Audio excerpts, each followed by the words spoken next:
Bonjour Monsieur Stevens, merci Bonjour. de nous avoir reçus dans les locaux de la médiation en assurance. Enchanté, c'est un plaisir de vous rencontrer aujourd'hui. L'objet de l'interview, c'est d'en connaître un petit peu plus sur le rôle de la médiation en assurance. Qu'est-ce que vous pouvez nous dire à ce sujet-là? Quel est son rôle? Donc la médiation, c'est apaiser la relation entre l'assuré et l'assureur. Il y a une tension manifestement, il y a un litige et il y a plus de 30 000 personnes, alors à 96% des personnes physiques, des particuliers, qui nous saisissent pour 4% des PME. Donc il y a plus de 30 000 saisines par an où on nous saisit pour essayer de résoudre à l'amiable le litige entre l'assuré et l'assureur. La médiation est gratuite. C'est prévu par la loi comme ça. Et nous, on va essayer, donc on va collecter auprès de l'assuré, auprès de l'assureur, tous les éléments nécessaires, les arguments des deux parties. L'assuré qui dit que le sinistre, la garantie doit lui être délivrée, l'assureur qui dit qu'il n'a pas à payer. Donc on va regarder ce que dit le contrat. Et puis par ailleurs, on a des juristes qui sont d'un niveau Master 2 droit des assurances, et puis qui ont souvent beaucoup d'expérience, qui ont travaillé pour certains d'entre eux sont avocats, certains d'entre eux ont travaillé dans des entreprises d'assurance avant de venir à la médiation, et on va regarder qui a raison dans le litige. D'accord.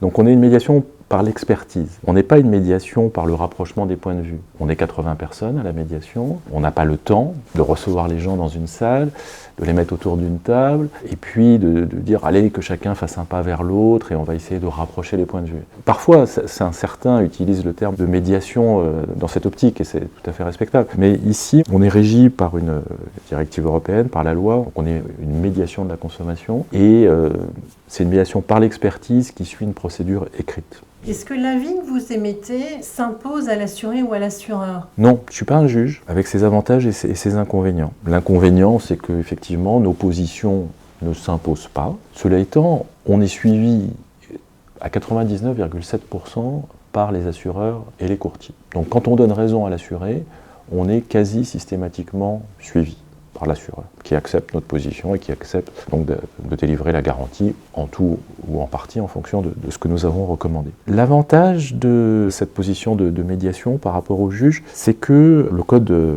la loi, le code de la consommation dit que les médiateurs ont à prendre position, ont à émettre ce qu'on appelle une proposition de solution dans le jargon, en droit ou en équité. Ce qu'un juge ne pourrait pas faire. En équité, c'est de dire peut-être que le contrat a été correctement appliqué par l'assureur, et pourtant, ça nous semble absurde d'appliquer strictement le contrat compte tenu des circonstances où on demande, du fait de circonstances exceptionnelles, pour des raisons humanitaires, de faire un geste à l'assureur. Et donc on s'affranchit un peu de la règle de droit pour de bonnes raisons, parce que les circonstances sont exceptionnelles, parce que l'assuré a fait un effort pour essayer de minimiser l'ampleur du sinistre et qu'il faut qu'il en soit récompensé. Et donc on prend position en équité. Donc c'est dans 4% des cas où on donne raison à l'assuré en équité, et ça, un juge ne pourrait pas le faire, parce que le juge, il est tenu par la règle de droit. Imaginons qu'un assuré ait un litige avec un assureur. Quelle étape doit-il faire au préalable avant de vous saisir? Une fois qu'il a franchi ces étapes, comment peut-il entrer en contact avec vous? Alors d'abord, il faut essayer de résoudre son litige avec son assureur. C'est ce que prévoit la directive européenne, la loi française de 2015 qui a transposé la directive. Il faut toujours essayer d'abord de résoudre son problème avec le professionnel. Donc ensuite, si dans notre cas, l'assureur dit je ne délivrerai pas la garantie, pour telle raison, parce qu'il y a une exclusion, l'assuré doit d'abord faire part de son mécontentement à l'assureur. Et là, il y a une recommandation ACPR qui a été publiée l'année dernière, en 2022, et qui est entrée en vigueur au 1er janvier 2023, et qui dit que l'assureur a un délai maximum de 2 mois pour répondre à la réclamation, c'est-à-dire à l'expression du mécontentement de l'assuré. Et donc dès lors que soit l'assuré a eu la réponse du service réclamation de l'assureur, soit un délai de 2 mois se serait écoulé, il peut nous saisir. C'est gratuit.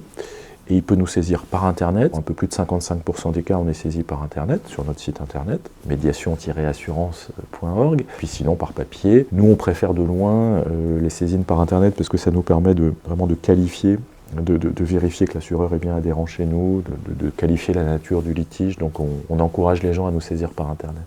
Donc, comment est financée la médiation en assurance? Par les assureurs. C'est un peu un paradoxe, mais c'est la loi française qui le prévoit, c'est-à-dire dans toutes les médiations, que ce soit le tourisme, l'énergie, la banque, peu importe, c'est gratuit. Les médiations sont gratuites pour les consommateurs, donc pour les assurés dans notre cas. Nous ne recevons aucune subvention publique et donc c'est intégralement financé par les professionnels, les assureurs et les courtiers pour notre profession de l'assurance. Et le principe, c'est pollueur-payeur. C'est-à-dire, je publie dans mon rapport annuel, je dis qui nous finance, et donc, si un assureur représente 10% du volume de dossiers que nous avons à traiter, cet assureur nous financera à hauteur de 10%.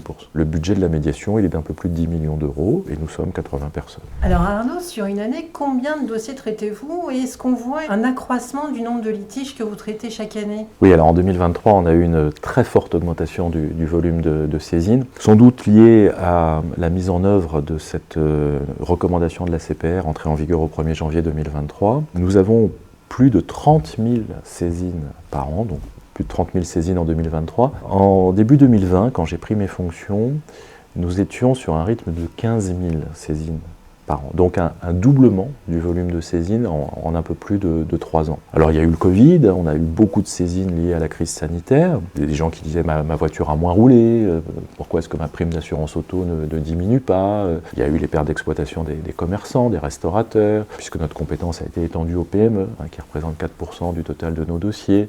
Il y a eu des gens disant je suis en arrêt de travail, je me sens personne vulnérable, même si je ne suis pas en affection de longue durée. Bon. Donc au moment du Covid, il y a eu vraiment une très forte poussée du volume de saisines. Il y a une sorte de plateau et puis depuis l'automne 2022, ça repart très fort. Donc il y a sans doute des problèmes de pouvoir d'achat. Et puis bon, l'entrée en vigueur de cette recommandation sur le traitement des réclamations qui réduit à 2 mois la période pour l'assureur pour répondre à une réclamation et qui facilite les modalités de saisine des médiations dans le secteur de la banque comme dans le secteur de l'assurance. Puis on est sans doute un peu mieux connus qu'avant et les gens se tournent vers nous peut-être plus facilement.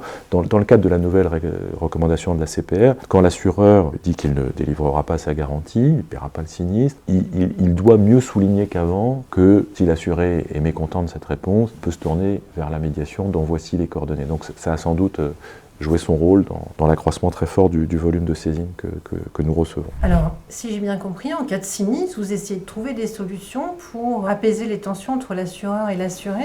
Sur quoi vous basez pour émettre une proposition de solution? On se base d'abord sur le droit. On va lire le contrat, on va bien sûr regarder si les grands principes du Code civil, du Code de la consommation sont respectés. Mais ce qui est très important à savoir, c'est que nos juristes, que l'assuré ait soulevé le sujet ou non, vont avoir une sorte de grille de lecture. C'est-à-dire que les assurés, 96% des particuliers, ont une connaissance très limitée de comment fonctionne un contrat d'assurance, des principes généraux du droit. Donc ils vont exprimer leur protestation sur le fait que la garantie n'est pas délivrée par l'assureur, ils vont l'exprimer dans des termes plus ou moins maladroits, plus ou moins clairs, plus ou moins pertinents, disons au regard du droit. Et nos juristes, ils vont avoir une sorte de grille de lecture.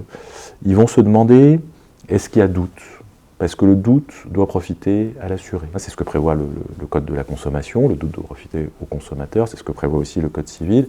Si le contrat est ambigu sur une garantie, il faut interpréter contre celui qui a tenu la plume, contre celui qui a rédigé le contrat. On est dans le cadre de contrats d'adhésion, dans le cadre des contrats d'assurance, vous ne négociez pas sur mesure dans quelles conditions votre dégât des eaux va être pris en charge, vous prenez ou vous ne prenez pas le contrat proposé par l'assureur. Donc si le contrat contient des ambiguïtés dans ce qui est garanti, il faut interpréter contre celui qui a rédigé, donc contre l'assureur. Donc les deux, Code civil et Code de la consommation, se réunissent pour dire le doute doit profiter à l'assuré. Et des cas où le doute profite à l'assuré parce qu'il y a contradiction entre les conditions particulières et les conditions générales, dans un paragraphe décrivant une garantie, la première phrase contredit la troisième, enfin bon, ça arrive assez régulièrement. Ensuite, les clauses d'exclusion, vous savez qu'elles doivent être précises. La loi demande qu'elles soient formelles et limitées. Alors il y a une jurisprudence, il y a bien sûr la jurisprudence très nourrie de la Cour de cassation qui a censuré bon nombre de clauses. Le défaut d'entretien en assurance habitation, par exemple, c'est trop vague. Qu'est-ce que c'est que le bon entretien de son habitation? La Cour de cassation a dit c'est un concept qui est trop vague. La négligence, je n'indemniserai pas en cas de négligence de votre part. Chacun peut avoir son opinion sur qu'est-ce que ça signifie avoir été négligent. La maison doit avoir été construite selon les règles de l'art. Vous mettez 2 experts dans une pièce, ils se disputeront sur les règles de l'art. En assurance de personnes, les troubles psychiques, ça a été jugé trop vague par la Cour de cassation, ou les autres mal de dos. Alors, si on tombe sur une clause de ce genre dans le contrat, le juriste de la médiation va dire la clause d'exclusion n'est pas valable. Et vous savez que depuis 2021, la Cour de cassation a durci sa jurisprudence. Et donc si vous avez ces quelques mots flous dans une clause, c'est pas seulement ces quelques mots qui sont à écarter, c'est toute la clause qui est frappée de nullité. Donc il ne suffit pas de lire le contrat. Il se peut aussi que dans le contrat, il y ait des clauses qui ne soient pas valables, parce qu'elles ont été censurées par la Cour de cassation si la clause d'exclusion n'est pas claire, ou il se peut qu'il y ait une clause abusive. Une clause abusive, c'est un déséquilibre significatif dans la relation entre les deux parties. Par exemple, si l'assureur peut augmenter ses tarifs, mais que l'assuré ne peut pas résilier, ça c'est une clause abusive. Donc les juristes de la médiation, ils vont regarder ça. Souvent l'assuré dit « je suis au courant de rien, je ne suis pas au courant des exclusions que m'oppose l'assureur, il dit que je suis couvert qu'en cas d'accident, pas en cas de maladie, on ne m'a rien notifié. » Alors, c'est vrai ou c'est pas vrai? Les conditions particulières, il les a signées ou pas? S'il n'a pas signé les conditions particulières, c'est pas la fin du match, mais c'est un peu embêtant quand même. Ensuite, ces conditions particulières, elles renvoient aux conditions générales. Mais c'est pas les conditions générales du contrat habitation de la Massif. C'est les conditions générales du contrat BZ03 de septembre 2021 de la Massif. Là, je sais de quel contrat on parle. Sinon, je ne sais pas de quel contrat on parle, et la jurisprudence de la Cour de cassation dit que, puisque je vois bien qu'il y a un contrat d'assurance, je vois bien qu'il y a des primes qui sont payées, mais si je ne sais pas de quel contrat on parle, aucune restriction, aucune exclusion n'est opposable. Ni franchise, ni plafond, ni exclusion. On ne peut rien opposer à l'assuré puisqu'on ne sait pas de quel contrat on parle. Voilà. La question du devoir de conseil, souvent l'assuré dit si j'ai souscrit ce contrat, c'est que j'ai été mal conseillé. Bon, alors, est-ce qu'il avait exprimé des besoins par écrit à l'avance? Est-ce qu'on lui a proposé un contrat qui ne correspondait pas à ce qu'il avait exprimé? Bon. Vous voyez, on va regarder, enfin, je ne veux pas être exhaustif et être trop long, mais tous ces points vont être regardés par les juristes, qu'ils aient été soulevés ou pas initialement par l'assuré. Et souvent, des grands débats, souvent l'assureur dit « je ne paierai pas la garantie parce que vous m'avez menti à la souscription. Vous m'avez menti sur la description du risque. Vous m'avez dit que vous étiez le conducteur principal de la voiture, en fait c'est votre fils. Vous l'avez fait pour payer moins cher. Vous m'avez dit que la voiture dormait dans un garage, en fait elle dort à l'extérieur. Vous m'avez dit que vous l'utilisiez pour vos trajets domicile-travail, en fait vous êtes un chauffeur VTC. Bon. Alors, est-ce qu'il a menti? Est-ce que l'assuré a menti? Vous m'avez dit que votre maison avait 4 pièces, en fait un expert est passé chez vous, elle en a 6. Vous m'avez menti sur votre état de santé, dans le cadre d'une assurance emprunteur. Voilà. Alors, est-ce qu'il a menti? Il ou elle a menti? De façon intentionnelle ou pas? Et ce n'est pas les mêmes conséquences. L113-8, si c'est des fausses déclarations intentionnelles, terrible, nullité du contrat. Ou L113-9, fausse déclaration non intentionnelle, le sinistre va être payé, mais dans de moindres proportions pour tenir compte du fait que si l'assureur avait été correctement informé, il aurait tarifé plus cher. Voilà. Il y a tout ce travail qui est fait par les juristes. Pour essayer de mieux comprendre, est-ce que vous pouvez me donner un exemple d'un litige qu'a rencontré un assuré avec son assureur? Quelles propositions vous avez faites et sur quoi vous êtes basé pour étayer cette proposition? Alors, des exemples, on peut en prendre beaucoup. Peut-être je peux vous donner un exemple en équité pour vous montrer ce que ça veut dire que l'équité est ce qu'un juge ne pourrait pas faire. Donc je prends un exemple un peu dramatique. Le mari tue son épouse, met le feu à la maison et se suicide. Et il y a 3 enfants assurés qui n'étaient pas sur place au moment des faits et donc qui ont perdu leurs parents et la maison. L'assureur dit « je ne paierai rien puisque le feu a été mis à la maison délibérément par mon assuré. » Donc faute, comportement intentionnel, faute dolosive, c'est-à-dire que l'assuré avait conscience de ce qu'il était en train de faire quand il a mis le feu à la maison, il avait retiré les extincteurs, donc il n'y a pas de débat que c'est intentionnellement que l'assuré a mis le feu à la maison. Et donc, d'un strict point de vue juridique, l'assureur pouvait tout à fait tenir ce raisonnement de dire « je n'ai rien à payer puisque c'est le comportement de mon assuré qui a été fautif et qui a conduit au sinistre ». Sans parler des aspects du meurtre de l'épouse, etc. On est saisi par les grands-parents pour le compte des enfants. Et bon, la position qu'on a rendue, c'est de dire en droit, oui, l'assureur, bon, ok, il n'y a rien à dire. Faute de l'osif de l'assuré, en droit, l'assureur pouvait tout à fait agir comme ça, refuser de payer quoi que ce soit. Il restait 30 000 € de crédit sur la maison. Et donc on a demandé à l'assureur de faire le geste d'indemniser le sinistre incendie à hauteur de 30 000 € pour qu'au moins les enfants ne partent pas en plus dans la vie avec une dette, ce que l'assureur a accepté de faire. Voilà. Donc ça c'est un exemple d'avis en équité, où un juge n'aurait pas pu prendre cette position, puisqu'il est tenu par la règle de droit, et nous on dit à l'assureur, vu les circonstances exceptionnelles, ce serait bien de faire ça. Et il a accepté le dessus. Alors tout à l'heure, vous m'avez parlé du fait que l'assuré doit exactement déclarer son risque au moment de la souscription, tel qu'il est en réalité. Oui. Est-ce que vous auriez un autre exemple que vous ayez pu traiter lors d'une médiation? Oui, ça c'est vraiment une problématique qui revient très fréquemment, où l'assureur dit « vous ne m'avez pas correctement déclaré le risque et du coup, j'ai pas pu correctement appréhender la situation et je n'ai donc pas appliqué la bonne tarification. Si j'avais su, soit je vous aurais pas pris du tout, parce que j'aurais mieux compris la nature du risque, soit je vous aurais tarifé de façon bien supérieure. » Mais pour que l'assureur puisse dire « vous m'avez menti », est-ce qu'on lui a posé à l'assuré des questions précises? On voit le cas fréquemment sur les prêts à la consommation, où on demande à l'assuré de signer une déclaration préimprimée, où il déclare qu'il est en bonne santé, qu'il a moins de 65 ans, qu'il a une activité professionnelle, qu'il est sain d'esprit, et il signe en bas. Là, il n'a pas été interrogé. On ne lui a pas dit « est-ce que vous avez de l'hypertension? Est-ce que vous avez une sciatique? Est-ce que vous... » Bon, il n'a pas eu l'occasion de répondre par oui ou par non à des questions. Donc, l'assureur ne pourra pas ensuite dire « vous m'avez dissimulé le fait que vous faisiez de l'hypertension ». On ne l'a pas interrogé. Donc, il faut poser des questions précises à l'assuré, sinon l'assureur ne peut pas dire qu'on lui a menti. De même, il faut mettre l'assuré en situation de pouvoir décrire son risque. On a fréquemment le cas où un assuré, peu importe, dit il y a 4 pièces dans ma maison, 4 pièces principales, et puis il y a un dégât des eaux, un expert passe, et puis l'expert il dit, dis donc, le sous-sol en fait il a été aménagé en salle de billard, un très beau sous-sol, il faut le compter comme une pièce de plus, et puis le grenier aussi, on peut y dormir, ça fait encore une pièce de plus, ça fait 6 pièces. Et donc l'assureur va dire, vous m'avez menti, et donc je vais vous indemniser en vous versant seulement 4/6 de l'indemnité, puisqu'il y a 2 pièces de plus que ce que je pensais. Mais il faut revenir au contrat et à la description du risque. Qu'est-ce qu'on dit dans le contrat? Est-ce que le sous-sol, il faut le compter ou pas? On ne peut pas inventer la règle du jeu au fur et à mesure. Et là, dans le cadre du devoir de conseil à la souscription, le conseiller en assurance doit aider aux besoins de l'assuré à correctement décrire son risque et à correctement décrire le nombre de pièces en fonction de ce que demande le contrat. Donc ça, c'est des situations qu'on a parfois, où, par exemple, le sous-sol ne doit pas être compté, le contrat dit non, non, vous comptez simplement la salle à manger, les chambres, etc. Et puis l'expert passe, l'expert il dit il y a un magnifique sous-sol, il faut compter une pièce de plus. Ben non, enfin, on n'invente pas la règle du jeu au fur et à mesure et en fonction du passage d'un expert. C'est en fonction de ce que prévoyait le contrat initialement. Et donc là, il faut être clair aussi, il faut que l'assuré soit responsable, il faut que l'assuré fasse bien sa déclaration, mais il faut aussi que l'assureur l'aide à faire correctement sa déclaration. Sinon, il ne pourra pas dire ensuite qu'on lui a dissimulé quelque chose. Est-ce que vous constatez depuis quelques années, depuis 2-3 ans, disons, une évolution de l'objet des litiges entre assureurs? Est-ce que les demandes de médiation portent sur des choses différentes? Alors, on a de plus en plus de litiges sur l'assurance dommage, hein, ça représente maintenant les 2/3 de nos saisines. Donc au sein de l'assurance dommage, il y a plusieurs irritants. Il y a les assurances affinitaires qui ont été un gros irritant.